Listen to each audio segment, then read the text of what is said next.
Recognition of the importance of the patient versus others in the health system, particularly from a consumer perspective. Not everyone is a patient.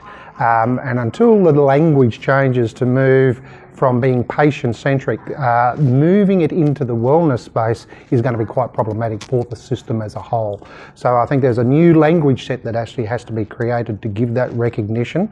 I think that we need to really test and validate ourselves and make sure our assumptions around what that means is actually true. One of the observations I do have is we tend to give some lip service to it, but really getting authenticity about what does that really mean.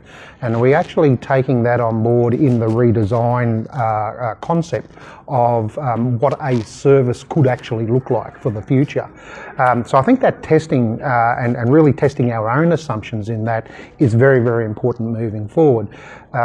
Related to that was one of the comments about lessons learned and what others are experiencing in the system and the good things and indeed the bad things that haven't worked, and how we can actually learn from that and capture that and actually adjust our approach accordingly.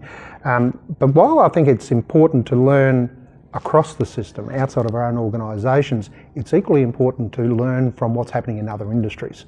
The investment and funding models of other government agencies in ICT in unrelated health areas or unrelated to health areas, they're proven to be quite successful, and it really puts the focus on testing that out from a benefits identification and measurement perspective. So if you don't have those stakeholders buying in, you do not get the money. So really sort of testing that out and getting that authenticity in a real way, I think is the next evolution for health across the board.